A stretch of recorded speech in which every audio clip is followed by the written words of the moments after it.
자, 이제 이번 주 마지막 시간으로 훈련 프로그램에 대해서 살펴보려고 합니다. 지역사회 지원 서비스가 효과적으로 수행되기 위해서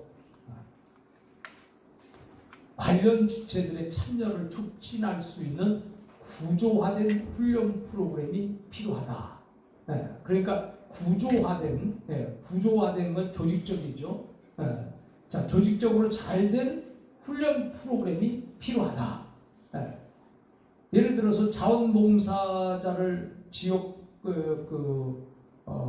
사회에서 자원봉사자를 쓰려고 하면 장애인을 위해서 쓰겠다.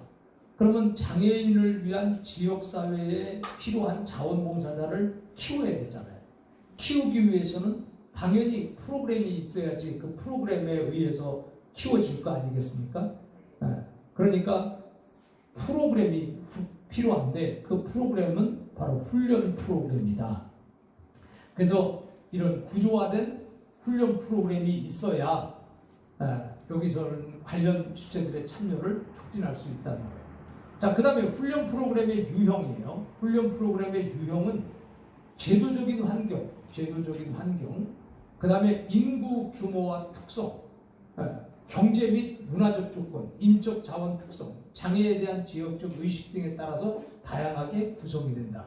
자, 훈련 프로그램은 어떤 그 유형이 뭐 특별히 뭐 딱 이거다 이렇게 있는 것은 아니고 얼마든지 우리가 그 프로그램은 우리가 능동적으로 이렇게 좀 변화가 가능한 거예요. 그래서 훈련 프로그램의 유형은 제도적인 환경에 따라서 그러니까 그 지역의 제도적 환경에 따라서 그 다음에 인구의 규모와 특성에 따라서 예를 들어서 똑같은 훈련을 하는데 이 똑같은 훈련이 다 지역마다 똑같을 수는 없잖아요. 그죠? 만약에 그 훈련을 할 때 그 지역에 뭐 예를 들어서 교육가들이 많다. 그러면 교육 쪽으로 더 이렇게 그 프로그램을 활성화시킬 것이고 또 그 지역에는 공장 쪽이 많다. 그러면 또 공장 쪽이 있으니까 이 사람들을 위해서 특별히 이렇게 규모, 특성을 살려서 훈련 프로그램을 진행해야 된다는 거예요. 그 다음에 경제 및 문화적 조건. 자, 훈련 프로그램을 할 때에 그 지역이 부자 동네야. 그 부자 동네하고 가난한 동네하고는 이게 똑같은 걸 진행을 했을 때 좀 약간의 어떤 그 문제가 발생할 수 있잖아요. 그래서 경제 및 문화적 조건을 우리가 생각을 해야 된다. 이런 얘기예요. 자, 그 다음에 인적 자원의 특성. 인적 자원이라고 하는 것은 그 장애인들을 돌볼 수 있는 장애인들을 또 훈련할 수 있는 그런 사람들의 그 어떤 특성이 있을 거 아니에요. 인적 자원. 그래서 이쪽 지역에는 요양보호사가 많다. 그러면 요양보호사도 하나의 특성이 될 수 있는 거예요. 또 이쪽 지역에는 이렇게 집에서 이렇게 봉사하기를 원하는 사람들이 많다. 뭐 그런 거라든지. 자, 그래서 이게 인적 자원의 특성이 있죠. 여기 인적 자원의 특성은 뭐 이쪽 지역에는 교수들이 많으니까 거기는 교수들을 활용하고 이쪽에는 또 일반 집에서 놀고 있는 부녀들이 많다. 그러면 또 그쪽으로 그렇게 그것도 또 특성이 된다. 장애에 대한 지역적 의식 등에 따라서 다양하게 구성을 한다 이겁니다. 그래서 장애에 대한 지역적 의식. 그래서 각 지역마다 장애인에 대해서 의식하는 게 수준이 다르잖아요. 그죠? 만약에 예를 들어서 미니스커트를 입었다. 그러면 서울에서 미니스커트 입는 거는 너무 당연한 거지. 너무 당연. 근데 시골에 가서 미니스커트를 입었다. 그러면 그 시골에는 거기 할아버지 할머니들이 이렇게 많이 사는데 우리처럼 서울처럼 이렇게 이런 인식이 아닐 거 아니에요. 그죠? 그것처럼 문화가 다르고 또 그 지역의 특성이 다르단 말이에요. 자, 그러면 장애인들도 대한 인식이 서울에서 장애인이야. 근데 서울에서 장애인 뭐 그럴 수 있어. 많이 흔히 볼 수 있으니까. 자, 그런데 시골에 가서 장애인이다. 그러면 시골에 장애인 찾기 힘들잖아. 그죠? 그런데 거기 장애인이다. 그러면 장애인을 모르는 사람이 없지. 그 시골에는 다 웬만하면. 자, 그러니까 거기에 대한 인식이 서울하고 시골하고 똑같지 않잖아요. 그죠? 뭔가 다르잖아. 우리 서울에서는 뭐 장애인 뭐 다 있을 수 있는 곳이다. 뭐. 그런데 시골은 아이고 장애인이네. 막 이렇게 되고 인식도 다르고 이런 거단 말이죠. 자, 그 다음에 이런 것들에 대해서 지역적 의식 등에 따라서 다양하게 구성이 된다. 그런 얘기예요. 자, 그 다음에 이제 종합 모형을 우리가 생각을 해보겠어요. 첫째, 종합 모형이라고 하는 것은 이 종합적으로 어떤 그 모델을 말하는 거예요. 자, CBSS에 근거한 CBSS가 지역사회 중심 지원 서비스죠. 지역사회 중심 서비스에 근거한 서비스 실천의 목적은 지역사회 중심의 자립생활을 이룩하는 데 있다. 자, 지역사회 중심에서 거기서 지역사회 자체 안에서 자립이야. 이것이 목적이라는 거죠. 그래서 지역사회 중심 지원 서비스, 이 서비스의 모형, 종합 모형은 뭐냐면은 바로 자립이다 이거죠. 장애인들이 자립을 할 수 있다는 것은 이건 비장애인과 똑같은 거예요. 근데 이제 장애인들이 장애로 인해서 자립을 할 수 없는 장애인들이 너무 많잖아요. 그렇기 때문에 이제 그러나 장애인이지만은 자립을 할 수 있다. 훌륭한 거죠. 비장애인들도 놀고 먹는 사람이 얼마나 많은데 장애인으로서 자기가 자립을 하고 성공을 하고 그러면은 굉장히 훌륭한 거죠. 장애인으로서 성공한 사람이 굉장히 많아요. 헬렌 켈러 같은 사람, 그죠? 베토벤. 그 베토벤은 그렇게 귀가 안 들리는데도 어떻게 그렇게 그 피아노를 이렇게 잘 치는지 말이에요. 치는 건지 때리는 건지 누르는 건지 모르겠지만 어찌됐든지 정말 교향곡 그런 거 굉장하지 않아요?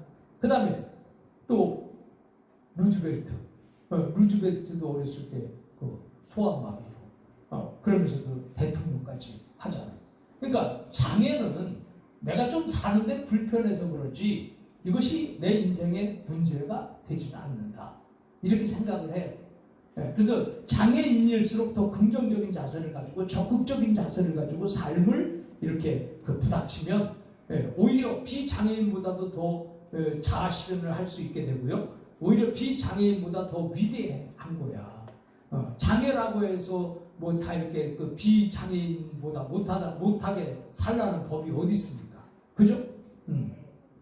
그러니까 장애를 부끄러워하지 말고 또 장애자라고 해서 거기에 비탄하게 빠지지 말고 그냥 똑같이 평범한 그런 행복을 추구하면서 살아갈 수 있다면 이게 이제 장애인 복지의 목적이기도 하죠. 자, 그래서 자립생활이 이렇게 중요하다. 그 다음에 두 번째는 장애인 복지관은 지역사회에서 주도 조직을 만들고 이 조직이 제대로 활동할 수 있도록 적절하고 지속적인 지원을 해야 된다. 자, 그래서 이 조직에 있어서 조직화, 지역주민 조직화. 아까 시간에도 제가 말씀을 드렸잖아요. 지역주민 조직화. 이 조직을 만드는 것이 이 종합사회복지관에서도 역할 중에 4가지 역할 중에 하나다. 그리고 이 조직이 제대로 굴러갈 수 있도록 지속적인 지원을 해야 된다. 그 다음에 세 번째는 주도 조직은 개인 단위를 지원함으로써 개인적인 역량 강화를 이루도록 해야 된다. 그래서 주도적인 조직이 개인 단위를 지원한다는 거예요. 그리고 개인적인 역량 강화를 이루도록 해야 된다. 자, 조직에서 끝나는 것이 아니라 이 전달 체계를 통해서 개인에게까지 영향을 미칠 수 있어야 된다는 거죠. 그래서 우리는 조직만 성공해갖고는 안 되는 거예요. 조직만 성공해도 안 되는 거지. 내가 그 조직 속에 있는 내가 성공을 해야 되고 그 조직만 기뻐서는 안 되는 거야. 그 조직 속에 있는 내가 기뻐야지. 그죠? 나라만 잘 살아서도 안 되는 거야. 그 나라 안에 있는 내가 잘 살아야지. 그죠? 이게 중요한 거야. 그래서 조직을 위한 나는 아니다 이거지. 조직은 나를 위해서 있는 거다 이거지. 자, 그런 의미에서 주도 조직, 주도하는 조직이지. 그 조직은 개인 단위를 지원하는 거야. 개인 단위를 지원해서 개인적인 역량 강화를 이루도록 해야 된다. 이것입니다. 자, 그리고 넷째로 가겠습니다. 넷째는 넷째예요. 지역사회 전체가 문제 해결을 위하여 집단적으로 노력을 해야 된다. 자, 지역사회 전체가 문제 해결을 위해서 집단적으로 노력을 해야 된다. 그러니까 어떤 지역사회에 그 문제가 생기면 이 문제 해결을 위해서 집단이 움직이고 이것이 지역이 움직여야 되는 거예요. 지역이 움직이고. 자, 그러니까 이 문제 해결 이것을 위해서 집단 움직이고 더 나아가서 그 지역 전체가 함께 움직이고 갈 수 있다면 문제는 쉽게 해결될 수 있다. 그래서 문제는 해결하라고 있는 것이라 그랬죠. 그래서 문제는 해결하라고 있는 것이다. 죽은 사람만 문제가 없고 살아있는 모든 사람에게 다 문제가 있는 것이다. 그래서 문제 해결을 위해서 집단적으로 노력하도록 하는 지역사회 역량 강화를 수행해야 된다. 자, 이것이 지역사회 중심 서비스 모델은 여기 있습니다.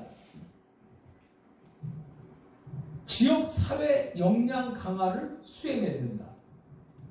그 지역사회에 이 지역사회의 역량 강화, 그래서 역량을 줄 수 있어야 돼요. 이것이 바로 지역사회 중심 서비스죠. 그래서 이 지역사회에 주는 거예요. 지역사회에 역량을 주는 거죠.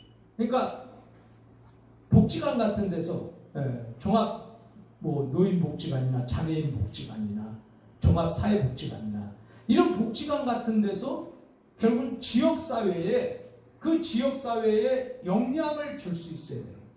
그래서 오늘날의 이 이 복지관들은 지역사회에 역량을 줘야 되는데 그렇게 생각보다 크게 역량을 미치지 못하는 것은 좀 안타까운 일이다. 그래서 사회복지사들이 그 지역사회 복지관에 가면은 좀 이렇게 적극성을 띠고 막 이렇게 좀 프로그램도 개발하고 막 없는 프로그램도 막 만들고 또 돈이 없으면 가서 뭐 프로포잘도 좀 써가지고 좀 지원도 받고 그 다음에 프로포잘은 꼭 저 공적인 큰 기관에만 쓰는 것이 아니라 그 지역사회에 무슨 유지가 있다든지 아니면 그 지역사회에 무슨 큰 공장이 있다든지 회사가 있다든지 아니면 그런 유지들에게도 프로포잘을 할 수 있는 거잖아요. 우리가 지금 이런 사업을 준비하고 있습니다. 이 사업을 준비하는데 이런 방법으로 이렇게 되고 예산은 이 정도 예산이 들어갑니다. 이 예산을 우리가 가지고 이 일을 진행했을 때는 지역사회에 이런 역량이 미치게 될 것입니다. 그래서 이 일을 위해서 귀하의 기부를 부탁합니다. 그러면 그걸 읽어보는 지역에 사는 사장이나 회장들이 또 지역의 유지들이 이거 참 굉장히 좋은 거다. 이것은 우리 지역에 꼭 필요하다. 그랬을 때는 투자도 할 수 있는 거잖아요. 그죠?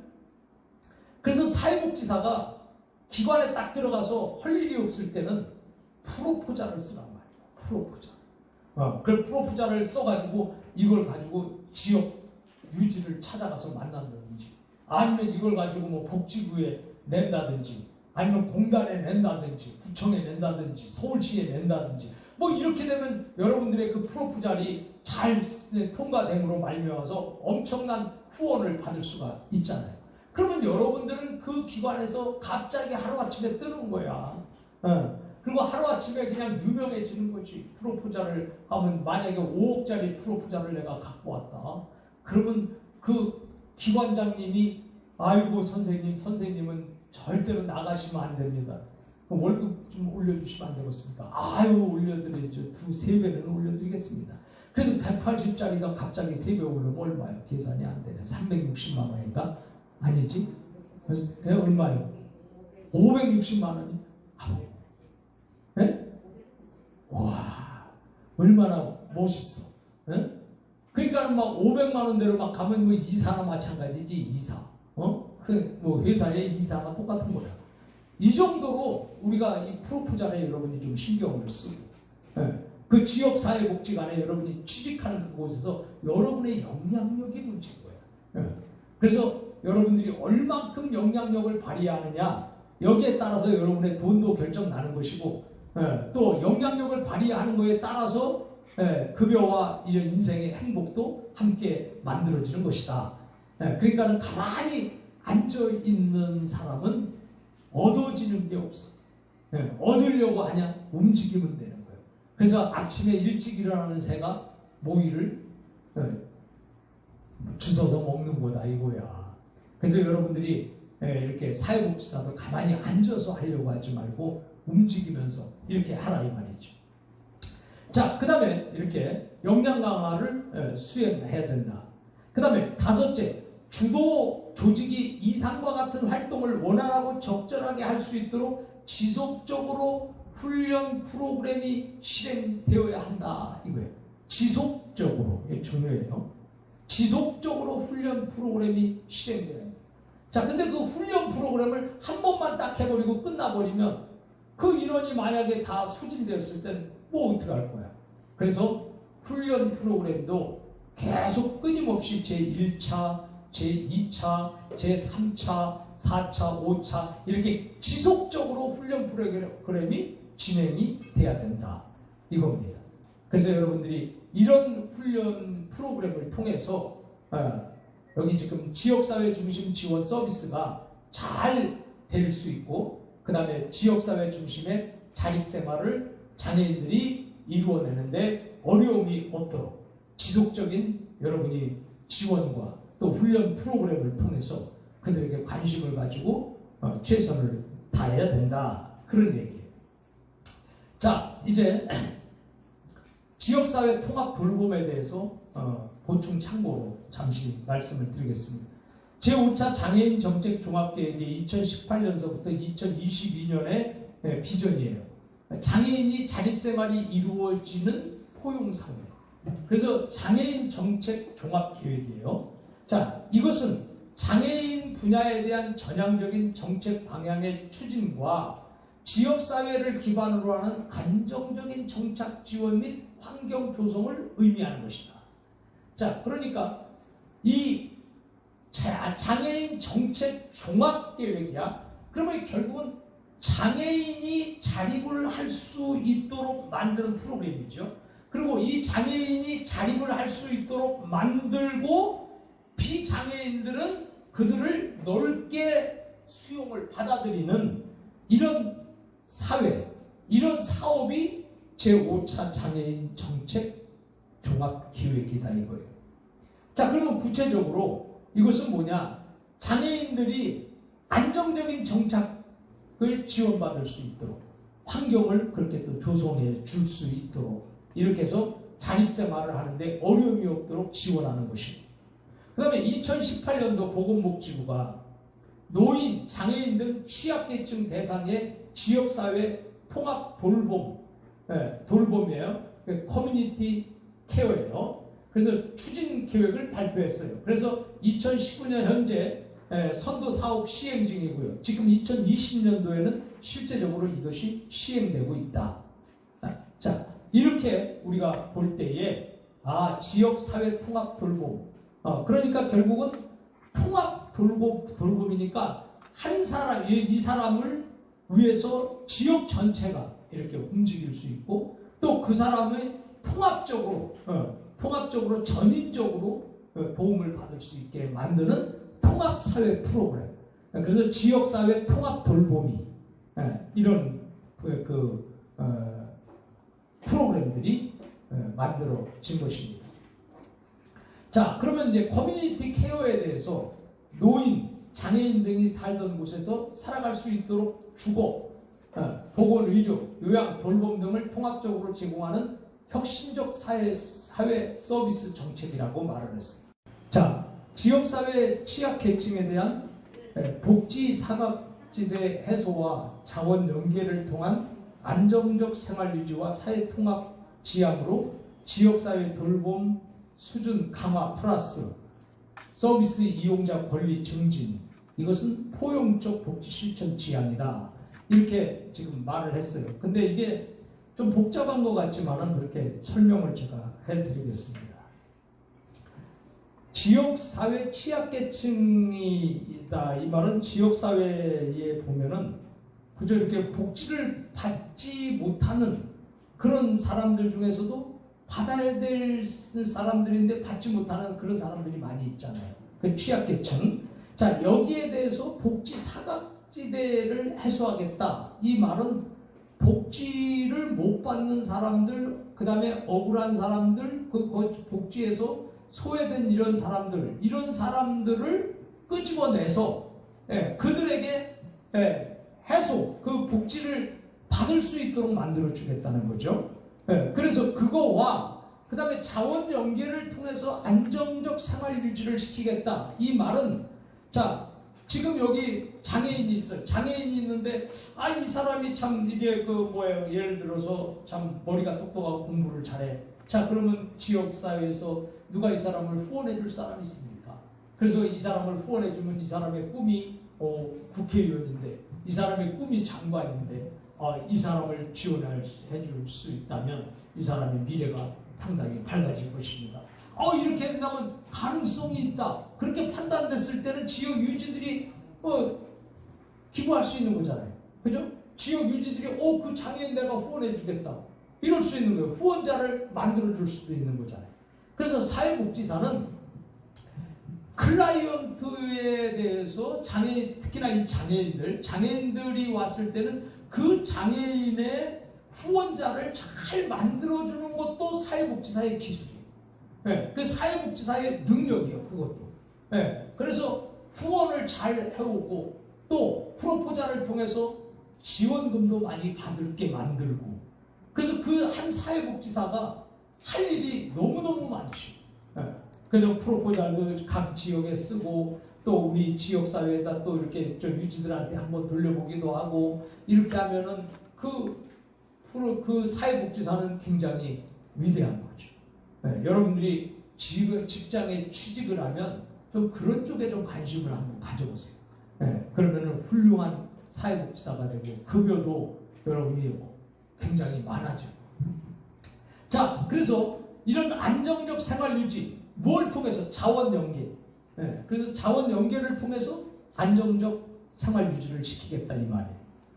그래서 자원 연계를 이렇게 연결을 해주는 거죠.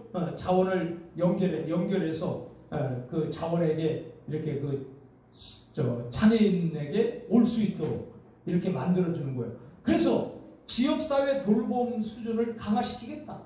그래서 지역사회 안에서 돌보는 이 돌봄 수준을 강화시키겠다. 그리고 서비스 이용자 권리를 증진시키겠다. 강화시킬 뿐만이 아니라 서비스를 이용하는 사람들이 있잖아요. 그 이용하는 사람들의 그 권리를 더 높여주겠다. 이런 얘기예요.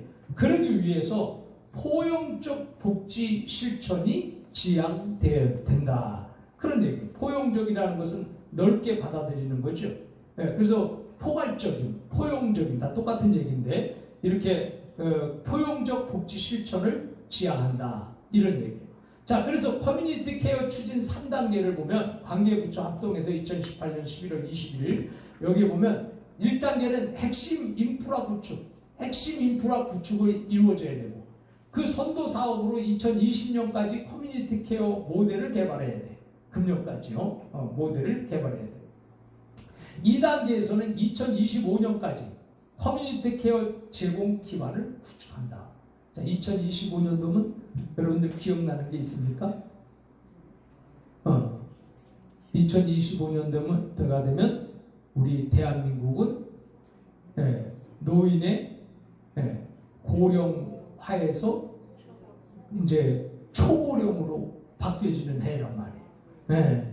그러니까 이제 그때까지 커뮤니티 케어 제공 기반을 구축하고 2026년부터 커뮤니티 케어 보편화로 지역사회 중심의 자율적 서비스를 제공한다. 그 지역사회가 알아서 자체적으로 서비스를 제공한다는 거예요.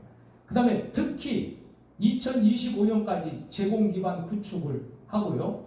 목표의 4대 핵심 요소가 있어. 목표의 4대 핵심 요소, 장애인들을 위해서 이 제공하는 이 목표는 뭐냐? 그 핵심 요소가 집이잖아요. 집. 네, 특히나 이 장애인들에게 있어서 이 집은 중요한 것이고, 그 다음에 건강 의료, 요양 돌봄, 서비스 연계, 이것들은 굉장히 중요한 핵심 요소가 된다. 이렇게 해서 이번 주 강의를 마치겠습니다.